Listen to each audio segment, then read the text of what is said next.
Welcome to Positive Personal Power with hope, aspiration, and encouragement.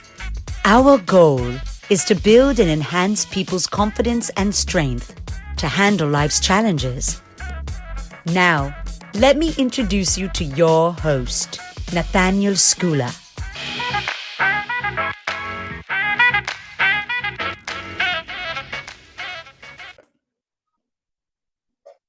Well, I'm really quite happy today. Actually, I've done a few interviews, and Bobby Umar is my last guest today, which is great. And we're going to talk about handling your career transition despite the uncertainty which is going on. And Bobby, it's a real pleasure. And I've seen you on social media. That's kind of how I found you. You're one of the most influential people within my my sphere, certainly on Twitter. You are a professional speaker and coach, Inc. 100 top leadership speaker, 5 times TEDx speaker as well, and you're the CEO of Discover Your Personal Brand, which I'm very, very interested in. And thank you. Welcome to. Oh, hello. That's great. How old is your daughter? She's 9. Super. Mine is turning 9 in a month and a half. Great. So that's super. So I mean, it's a very difficult time right now. We're all kind of stuck at home. We've got multiple pressures coming at us from all angles, right? And hopefully, I'm sure you're going to share some great value with people today on how to kind of deal with this uncertainty. It's tough, right? Absolutely. In fact, I just did a live stream just last night where I talked to people about the 3 biggest challenges during this whole COVID pandemic, which is, the first one is uncertainty, right? So uncertainty with our jobs, uncertainty with the work we have to do, uncertainty with how do I homeschool my kids, uncertainty with the health of people. I mean, it's just a very difficult time. And the other 2 issues that people are having is the overwhelm factor, which is an overwhelm of information, overwhelm of disinformation, an overwhelm of tasks and things to do, whether it's work or house related or personal related. And then the third one is just the mental health. Managing our mental health and our mindset and our wellness as we're going through this, I think is going to be a huge challenge for us. So all 3 of those things are a big challenge for a lot of people, and we're all going through similar journeys, but also in our own way. And so it's important to first acknowledge that fact, and then try to find ways to help people cope. Yeah, I agree completely. I interviewed one of the top psychologists in Australia last night around this very, very subject, and it's very difficult. Every day is different. I ran a poll on LinkedIn and I asked people I said, well, what are you feeling right now? And I gave them this choice of these four different emotions. And some people are kind of feeling worried. Some people are feeling excited even, which was an interesting one. Very different. I wasn't really expecting so many people to vote excited. Some people voted, let me see, it was excited. What else? Confident was another one. Quite a few people were confident. And I was hopeful. A lot of people voted hopeful. I'm hopeful, quietly hopeful, really. And but I mean, it's just uncharted territory, isn't it? And that's nerve-wracking, isn't it? On its own. But it is. I mean, I can tell you that I've been an entrepreneur for 15 years as a professional speaker, and so I can certainly handle some uncertainty. I've been let go from jobs many times. I can handle that uncertainty. I'm a parent. I can handle uncertainty. So I can be resilient, but I can tell you that this has been something that has definitely thrown me for a loop many times. And I often say, well, I don't usually have bad days, but I have bad hours, and I recover quickly. But yeah, it's hard. And but that's another reason why it's important for us to have the tools, have the support, have means to try to figure out how can we all navigate through this, whether we're trying to figure out how to reposition or replay or pivot our career, or just even just to change our lifestyle and to change our priorities and values in terms of what's important to us, because we're also questioning our values. And so just from that aspect itself. We are now evolving as people, as communities, as a society to determine what's important to us really short term and long term. And I think that's a question we all have to ask ourselves. It does make you take a long, hard look at yourself and what makes you happy, right? And actually, I mean, I used to play a lot when I was a child in the woods and on my own and with my brother, and and we so cool. So I like being alone. I mean, I live on my own. Yeah, my daughter lives with her mother, but I've been sort of doing some schoolwork with her nearly every day on Zoom, and that comes with its own problems, because the children are very worried, they're stressed, and she wrote something about this earlier in a document she shared with me. So it's kind of like managing your own problems and your own stress, but then trying to almost encourage other people as best you can, even if you're not feeling your best right all the time. It's a very difficult, balance to be had, right? Absolutely. Although I have learned over the years that, a better me is a better everything else. So if I can take care of myself, I'll be a better parent. I'll be a better worker. I'll be a better coach and speaker. So these are things that and again, in the overwhelm of COVID, I can tell you that there were times where I forgot this, where I didn't take care of myself. I wasn't getting enough sleep. I wasn't taking care of my body. And so, it's something that we have to be mindful of all the time. Yeah, but it's very different now because, I mean, I used to get up at 5 a.m. every day, got up at 5 a.m. I did 2 hours Tai Chi, internal strength training every morning. Yeah, I did that for, 8 years. Yeah. I'm still training now, but the problem is that I don't sleep as well. The sleeping has been disrupted. But last night I was so tired, I didn't even hear someone crash into a car outside the front of where I live. Wow. Like someone knocked on the door earlier and said, "Oh, did anyone hear anything?" And my window is even slightly open. I didn't even hear that someone had crashed into a car, right? That's how tired I was last night. Wow. Yeah. So it shows you that all these days of broken sleep and worry, it kind of adds up. And then, you either can't get out of bed for a few days, or you kind of struggle to function because you get up anyway and drink coffee, and then that doesn't help. And I'm just kind of, and I'll give you another example story from my personal life, which is, I was having trouble sleeping too. I typically have a hard time going to sleep. I'm always thinking about everything, and so it takes me about half an hour to fall asleep. And and I also know that our kids were, acting up and acting out, and it was getting out of control. So we had a family meeting, and we just went around the table and talked about our feelings. We talked about how, we were affected, and I shared feelings of guilt for not being able to keep up with parenting, or keep up with their schoolwork, or keep up with my business or whatever. Mm-hmm. And everyone shared, my kids, my 11-year-old, my 9-year-old, my wife. Super. We did that. And then the other thing I did is we started going out for hikes and walks because we wanted to do more outdoor time. So the last 2-3 weeks doing that. And I can tell you and then I also started doing better health stuff. So I started eating more keto and eating less, no more sugar, less carbs. And I can tell you right now, like the last week, I've been sleeping great. Super. It's actually been really good. So yeah, but it was, and I don't know whether it was the emotions or whether it was the food or maybe a combination of everything, about the nature, but doing all those things to take care of ourselves, I think is really, really important. Well, they say that word is sort of abbreviated word, snafu. Have you heard of that? Sure. Situation normal, all effed up, right? And that's and I suppose we're just getting used to that, right? But I agree with what you're saying about looking after yourself first, because you can't help anybody else if you're not really functioning correctly first. I mean, I spoke to Mike Tobin about this. He's a big supporter of mine over the past few years, and co-hosts a few of these episodes with me. And he said something which really rung true to me. He said, on an airplane, when you travel, it says put the oxygen mask on first. Right.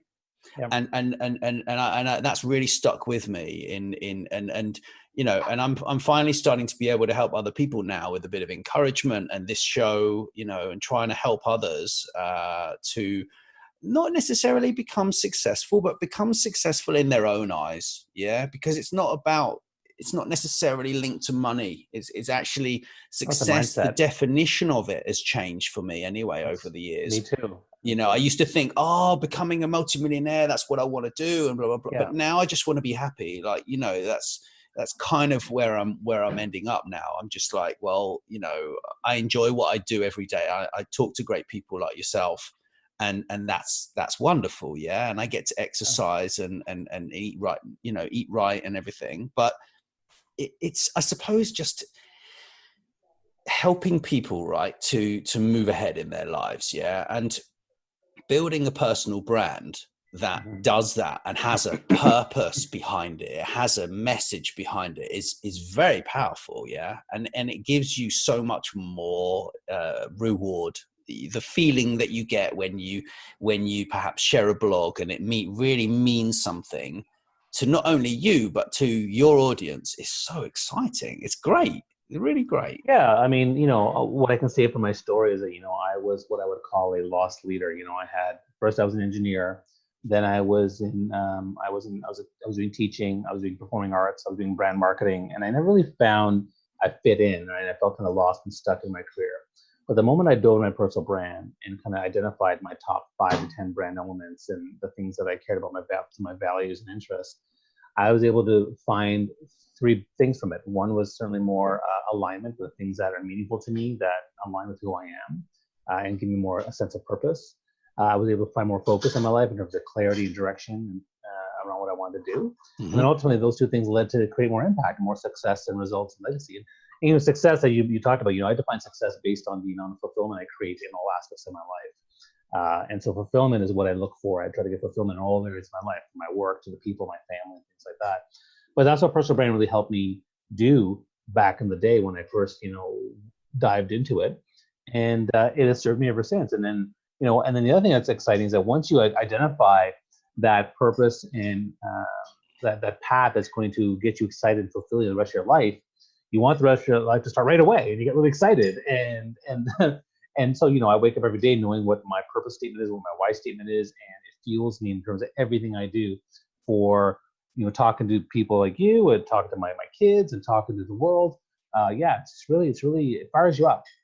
Yeah, for sure. And it keeps you focused as well. And I mean, I've seen a lot of people over the years, and I've probably done it myself. Yeah. Like I started off probably being self-employed like 12 years ago and having various jobs in the beginning and, ending up not being able to make any money and going to the job center and getting a parking ticket on my parking outside on my motorcycle in the last recession. I never forget that. Right. I was getting £35.16 a week. Yeah. And I got a parking ticket. It was like 50 quid. Yeah. And the pavement was really wide as well. And I parked right next to the wall. Yeah. And this parking attendant was just laughing. Yeah. I saw them walk off and I was like, "Ugh." But actually it's a cool story to tell. Right. So it's about those stories, isn't it? That you tell, and the kind of pain, and then how that pain gives you empathy for others, compassion for others, yeah, and this kind of thing. And I get that, yeah, I get that. Your brand reflects that in how you conduct yourself. I think the way I read you as an individual, yeah. Yeah, thanks. And I think sharing stories about the struggle and the challenges throughout everything that I've done, I think, is a great way to, be more relatable, be more authentic. I think people resonate with vulnerability, and I think that's an important thing. Like, no one's perfect. I really don't like brands that position themselves as everything's perfect and hunky-dory and I'm awesome. And, I know parts of me that are awesome. I know what parts where I can be awesome, but I also know that I struggle with certain things. And I think I want to be upfront about that. And some people say, well, why do you do that? Like, why do you make yourself look bad?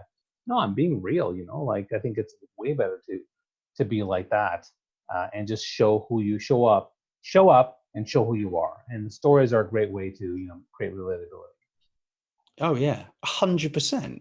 And I just studied a LinkedIn storytelling course the other day. Yeah, it was so hard. It was brutal, absolutely brutal. This course, yeah. Why was it hard? Well, I sat there for the whole day. I mean, the course was 58 minutes, yeah, but that was just the course, yeah. Like you have to do work in between these modules, yeah. It was the homework. I did it in one day, yeah. This course, and it killed me. Like on Sunday, I had to look after my daughter for the whole day, and I was just like, Monday, no, nothing's home. No one's home yet on Monday, really. And it's funny because people don't want to do the work. Like I have a personal branding course that there's like 25 videos that total like 90 minutes, but it's the homework, right? And the homework is 30 hours. Yeah, And yeah, so, yeah, yeah. you have to book a Yeah. month for this. It's not going to happen overnight. You can't. Yeah, yeah, Right. So, yeah. and people don't want to do the work. And I think, it's like a resume. Whenever you update your resume, it might take you like, 5-10 hours, but it's important because it's an evolving document. Of And course. similarly, work on your brand or work in your career, or whether you're trying to pivot or transition, whatever you're trying to do, it takes time. It just can't be like, well, I'm going to go this way. No, it takes time and effort. My personal brand experience when I did it back in the day, it was around 3 to 6 months of interviews and talking to people. I did a long version of this thing, Hmm. kind of a slow burn Yeah, to figure it out. But yeah. yeah, after 6 months, I had a much better sense of where I wanted to go and what I wanted It's a crazy process when you go through it. I mean, I went through a personal branding process with one of my old mentors, and he was brutal. Yeah, he was like absolutely brutal. Like, because he's a barrister. Yeah, so he's a to. Sure. lawyer, but also a brand marketing guy who became a barrister. Yeah, Okay. and there was no bedside manner. It was just like absolutely brutal mentoring for like 2 or 3 years with this guy, Right. right? But those kind of people with the time-honored processes that I'm sure you're using, yeah. You talk of the 5 elements to your brand, yeah, exactly, yeah, exactly the same kind of thing. And there are a lot of people out there that are doing the personal branding, and they like, yeah, come here, I'll do personal branding, and they don't know what they're doing. And actually, it really annoys me, yeah, Sure. and I think it takes a lot of time and effort to actually build your personal brand and get the wording right in the first place. And everyone Yeah. thinks, oh, it's all about a picture, it's all about a logo, and it's all about an image. Well, it's not really. It's about the words before that, as far as I'm aware. Yeah. And Yeah. everything And comes you know after. what? Yeah. And you know what? Like the reason why my startup's called Discovery Personal Brand is because personal brand is broken down to 3 main areas, which is the discovery piece, which is where you have to dive in and do the work and the analysis, get the feedback and all that stuff. Yeah. And then the next phase is the design. So now we look at your assets and your abilities and what you want to build for yourself and your target objectives, things like that, and strategy. And then there's the delivery of personal brand. But the reason why we focus on this discovery of personal brand is because that's the area which everyone doesn't do. They don't take the time to invest in that actual thing. So it becomes a big issue for a lot of people who don't want to commit that time and energy. So that's why discovery is so important. Yeah, 100%. And what's really funny is when you talk to people, like when I went into personal branding, I did a few personal brands and realized I didn't really want to do personal branding for people. Yeah. But I did a few. Yeah. And I remember I helped a chap called John Lawson to do his personal brand. He's like the founder of the e-commerce association in the US. Yeah. And we went through his whole history, and it was so interesting. And it turns out, like, when you go back to people's history, and it's like, oh, I got kicked out of school for being a DJ, and then I went and I studied at night school, worked really hard, and then Accenture hired me, right? And like, but until you talk to these people, that they don't tell you about these things, yeah. But then it's like, how personal do you want the personal brand to be? I mean, that's always the challenge, isn't it? It's like you almost need a kind of software tool that says, well, okay, over here is friendliness and over here is not friendly. How friendly would you like your personal brand? And then you just push a button and it says, okay, these are the words you need to use. And it's like that's kind of where I think it could end up. Yeah, really, in the wording side of things. Yeah. Yeah, although again, that's usually what a coach will do to help hone that. But I mean, I think that what's important is that personal is better than anything else. Being personal is, it's more you. It's also if you make it more who you are and authentic to who you are personally and about your personal story, then it's less work and effort on your end to be that. It's very easy to be yourself than to be something you're not. So don't make a brand that's not based on yourself. Make a brand that's based on you. And I think. And people resonate as long as you are related to your stories and doing doing a good job of that. Yeah, well, I know you've been doing a bit of comedy, and I can you tell me a bit about that? Like, I'm sure there was something you've been doing some comedy stuff, or I'm not confused? Yeah, Yeah, no, Like, no, I know we didn't prep on this, right? So no, like, we did it. I know. Yeah, And you're like, so what the hell is he talking to me about this for? Yeah. But like, yeah, I'm interested in that because yeah, I think sure. it's great. I think it's great. Yeah, really. Yeah, so I mean, for years, I used to perform musical theater, and I used to play comedy roles. I became part of a sketch comedy troupe. I also trained with Second City improvisation, and so I was part of a sketch comedy troupe called Fade to Brown, where we did ethnic-based comedy, and it was a lot of fun. And you know, it adds to my delivery on stage to be funny and to do jokes and tell stories and make people laugh. But yeah, it was great training because it trained me to be adaptable and to improvise. It trained me to tell great stories and listen to people, but also to try to find the funny in all things. And so, yeah, it was a lot of fun, and certainly one of my paths was performing arts, but it never really panned out. But it certainly adds to how I am as a presenter slash performer. Super. But that's totally relevant, right, to our conversation, because if we bring it right back to the personal brand, yeah, we bring it back to the career worries and the stress of perhaps career change, yeah, potentially, right? All of those skills that you have learned throughout your entire working life have now ended up exactly where you are at the right time to be able to deliver what you've decided you want to deliver in the way you want to deliver it, right? And they've given you the skills. Yeah. Yeah, absolutely, absolutely. And I think that people, if they do the work, again, it's all about doing the work. If you just do the Hey, you work, don't need, I know, man. yeah, then you'll be able to get the results that you want. But it's just about people not willing to do the work. But certainly, Yeah. it's benefited me in terms of what I've been doing, and it's great to see when I'm able to help other people find that clarity and that purpose and direction to go on that path. But yeah, but you got to do the work. Yeah, I've got a friend in North Hollywood, yeah, and Right. and he was let me see, he was executive vice president for Wayfarer Entertainment, like Right. big Right. job, yeah, in the movie world, yeah. He's a big cheese in the movie world, right? I think that's what he is now, actually. Yeah, he is at Wayfarer now, but he was at Lionsgate before then, yeah.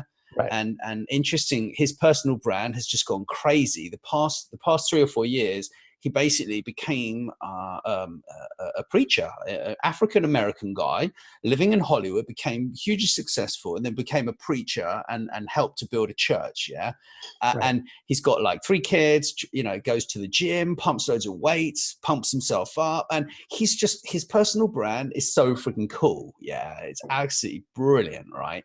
And but that has become like part of his story. And he delivered a sermon when I was in California last year, and his message was do the work. And that would, believe me, that was his message. And I came out of that sermon, and whenever anyone talks about doing the work, I'm like, do the work. And it's just sunk into my head, right? I've never been to a gospel church before, but I tell you, it was just like, whoa, incredible, absolutely incredible. Yeah. Mind blowing. And you know what's interesting is that, like we said, everyone has a story. I think it's important to incorporate every aspect of your story in your life into your brand. So, like, the person who is a nanotechnologist but also yoga enthusiast, there are ways to create a brand story around both those things. People say, "Oh, should I do 2 different brands, 2 different profiles?" No, you know what? Talk about all the things you're all about. There's a way to create that story. People understand, like, we have other interests, no matter how diverse they are. Yeah. And if you tell them that you're the cryptocurrency enthusiast that also does yoga, like, hey, that's fine, man. Like, I think it's really great to make it all part of your story, because everything you've done in your life accumulates into your brand, your values, your story. And so if you can incorporate that, then by all means, I think everyone should do that. Yeah, I think that there's a lot of hope out there, really. I think people should be hopeful, but you're right, like doing the work, there's no substitute for that, yeah. And the problem excuse me, the problem is that the stress and the worry can make us paralyzed. You can actually just turn around and go, I can't do anything, because your brain has almost gone back to some kind of like caveman kind of mentality of being on the edge, right? So for me, it's a matter of just exercising, trying to eat the right foods, talk to the right people, and try and move in the right direction. Yeah. So I'm just trying to hone my skills around like video making, storytelling, all the marketing skills that need to improve continually to make you better at marketing yourself and marketing other people. Right. So what do you think around that kind of thing?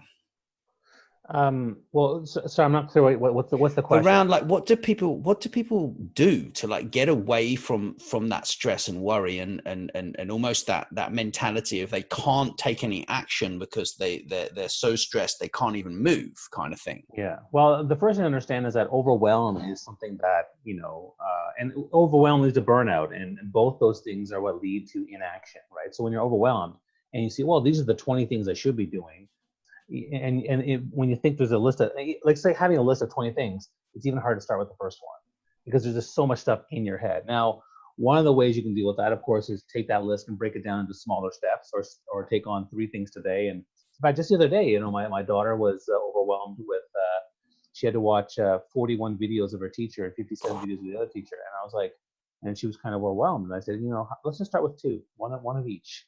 Yeah. And see what happened. And then by the end of the day, she'd watched 11. I'm like, okay, it's good. Oh, wow. Just keep going. So, break it down to those small things. What's that 1 or 2 small things you can do today to get you through stuff? The second thing to think about is, asking a support group to talk to people, talk to friends, call a friend, call your mom, and just have conversations about, here's how I'm feeling and feeling overwhelmed. Because I find that we are often too afraid to ask for help, and we're often too overwhelmed to realize that we have this great support network that is there for us if we need it.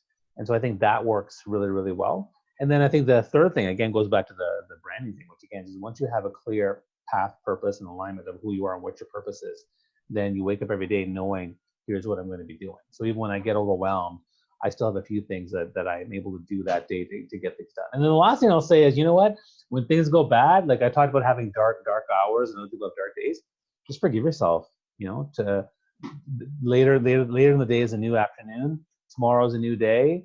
It's totally fine. We're all going through this. And I think, but we all need to be mindful that, that we can step up and do something else the next day. Yeah.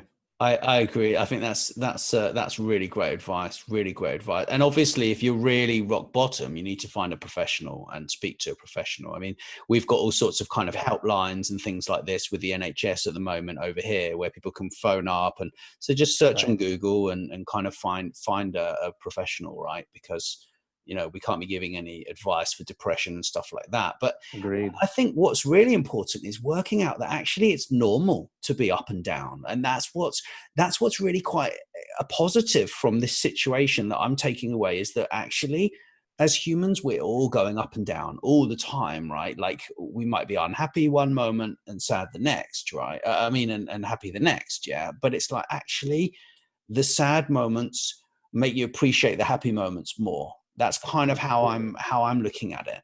Well, I think that this whole situation is pushing and accelerating the fact that we are now re-examining our lives, and we're seeing things like the amount of time I'm spending in my career and not spending time with my kids is out of whack, and so my job, it doesn't fulfill me even though I'm working from home. So maybe I need to change things. We're looking at our health and our wellness because we're thinking about the science behind, being healthier from food and exercise, but also dealing with the pandemic. So like we're thinking about those things. We're also thinking about the environment because, now that we're not spending as much money, we're not going out as much, we're not traveling as much, the environment is actually doing better. And then we're thinking maybe we should change things around this environment. And at the same time, we're also seeing that people are struggling out there, and there are, lots of protests around racial injustice. And so there are bigger things in this world that we need to think about. And so it's forcing and accelerating the re-examination of our lives across a whole fundamental areas.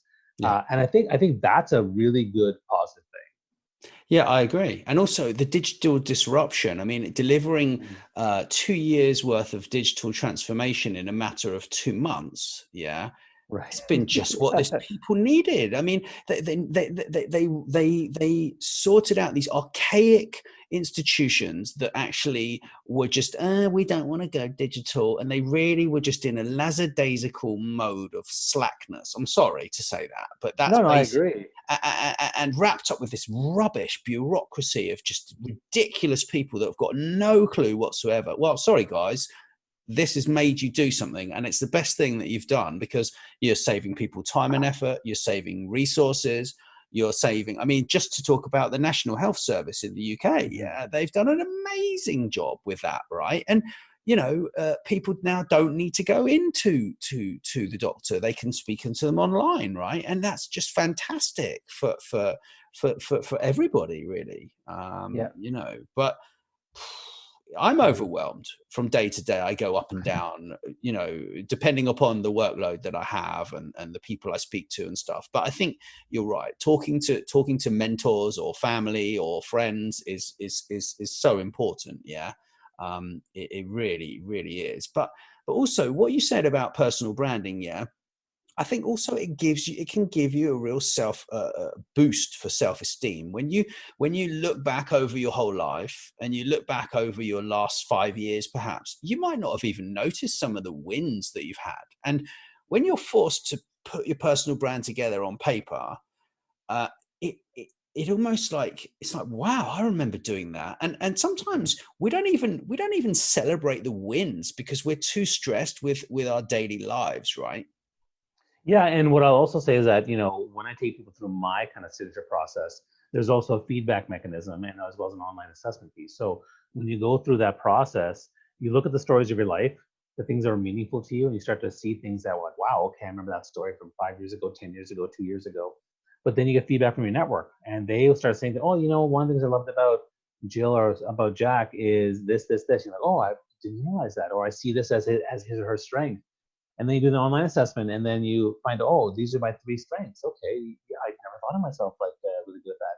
And what it does is it really empowers you and it motivates you to say, okay, these are things about me that are great and that people appreciate.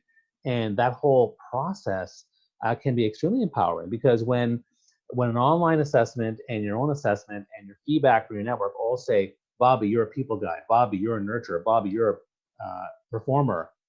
That's empowering. It validates, what I am. And so based on that, I was like, well, you know what, let me follow a brand where I can do those 3 things, which is why I became a speaker. So that type of process of understanding that stuff is really great.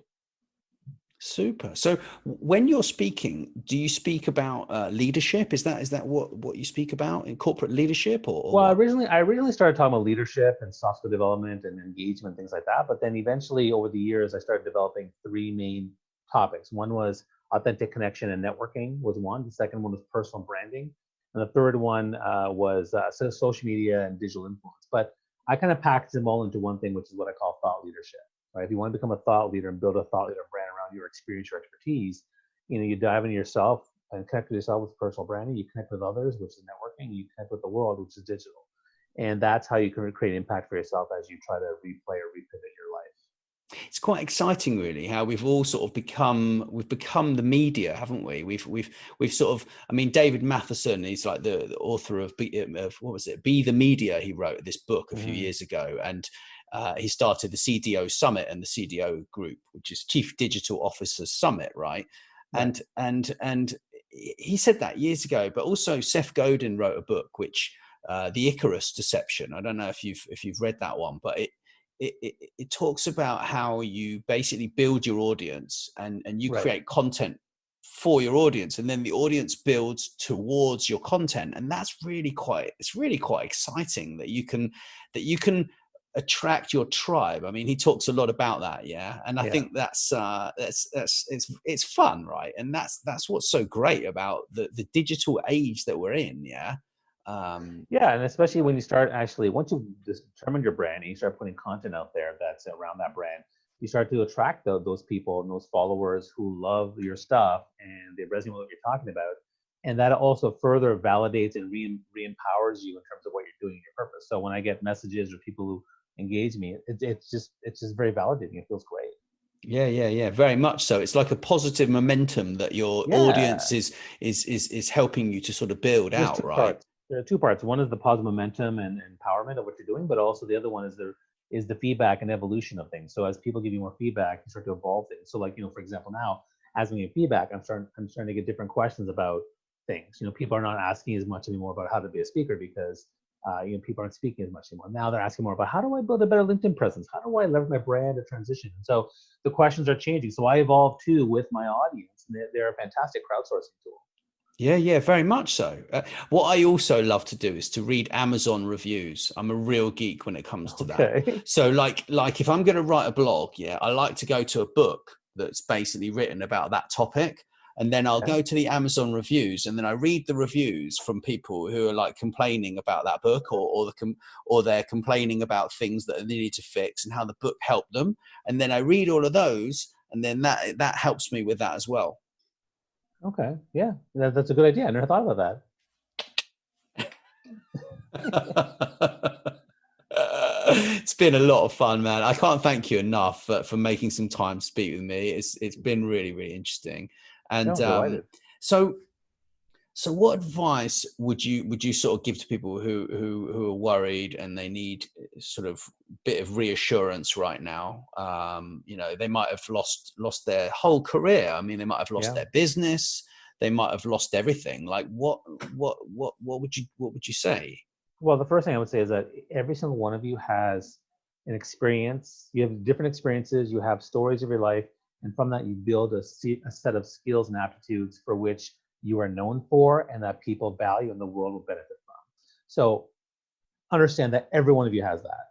The second thing is then if you dive in your brand to figure these things out and how you can actually serve the world, you can either reposition, repivot what you're doing, because now is the perfect time for you to either build an online presence, because that's the virtual world is here to stay, Yeah. or number two, pivot and now start to build an online presence. It's always good to just get started and build it up, but this is the chance for you to really reflect on that and start building something that you feel comfortable with, you feel aligned with, and that's going to fulfill you the rest of your life, versus continuing on a path that is not fulfilling or brings a lot of pain and anger and not so much joy afterwards. So this is a chance for you to do it, and there are ways to do it. And personal branding is one way to do it.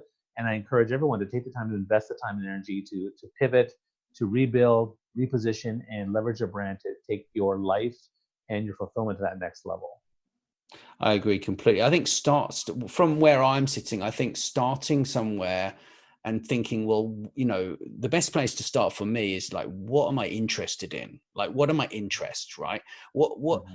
Who do I look up to and say, well, wow, they've got a really cool, or it looks like they've got a really cool career, because you can't compare yourself because you don't really know what someone's doing. You don't know if they're actually paying the bills or not, right? So, but I think looking at people who are potentially where you may want to end up, or that direction, is definitely a good way to go. And the kind of things you enjoy doing on a day-to-day, yeah. Like, I mean, I'm enjoying talking to people. I'm enjoying a bit of editing video and these kind of things. So I'm learning about everything that I need to know in order to get other people to do it. Otherwise, I have to do all the work all the time myself, which I don't want to do. Yeah. So, but I think from where I'm sitting, learning how to do all these things yourself, or at least what makes them work, is the basis for growth, right? Because otherwise, you've got to have somewhere to start, right? If you're out of work because you lost your business, or your job changed, and you can't work right now, like, you've got the perfect time to learn new skills. So it's like, well, what makes you tick? Like, what do you enjoy in life? And then have a think about, well, is that job going to exist in say 5 years time? I mean, that's another thing to consider, right? Before you even build the personal brand. Yeah, that's where I'm looking at it, really, to be honest. Yeah, and I think that I think that's a good start, but I also don't want to let people say, well, I'm thinking of this is something that interests me, let me just go down this path.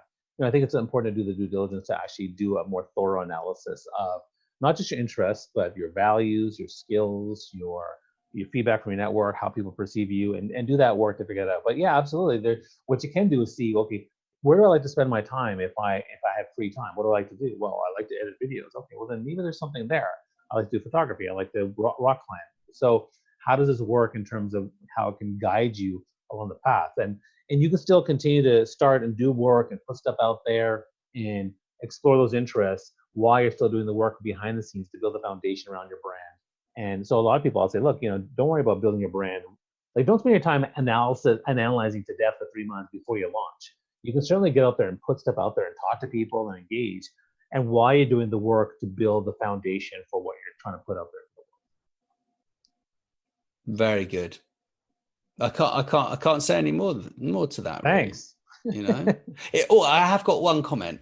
Just make sure you've got loads of hobbies, because if you're going to go and work and do your hobby as a job, you need to have lots of other hobbies. Otherwise, you might be working in your hobby, but if you've only got one hobby, you're a bit stuck, aren't you? Well, it's good to have more than one hobby. Absolutely.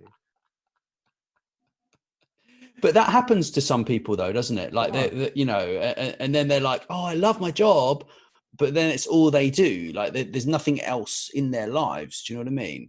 So, although I don't know. I'm going to counter argue this one, because really? if you're saying if my one hobby was, let's say, I love playing board games. Okay. So if I'm playing board games and I get paid to do that all the time, wow, that sounds like a lot of fun. Like playing chess, for example, that'll be a lot of fun. But you're right. I think we have to find ways outside of what we do full time for work, even if you love it and it's a lot of fun, to clear our mind. So I think what I would say is that there's got to be something that allows you to decompress, to process, to do other things. So I think if I was a chess player and I played chess all the time, I still would want to go hiking. I still want to do swimming. I still want to do other stuff to kind of keep the creative juices flowing. So I understand that, absolutely. Yeah. Hey, it's been an absolute pleasure. I can't thank you enough. And thanks everyone for listening. And if you want to find Bobby Umar and your course, right? How do they find you, Bobby? Well, my company page is called rayallen.com, and the startup for DYPB is called dypb.ca. You can also follow me on LinkedIn or across my social media channels on Twitter, Instagram, Facebook under the handle Rayhan Bobby. And that's where all my information is. And you'll find them everywhere, but those are the places to find me and follow me. And you can learn more about me and my course and my offerings across those channels. Super. And I'll drop some links into the show notes, which will be on the Positive Personal Power. Thank you so much. I really appreciate it, Nathaniel. Thank you.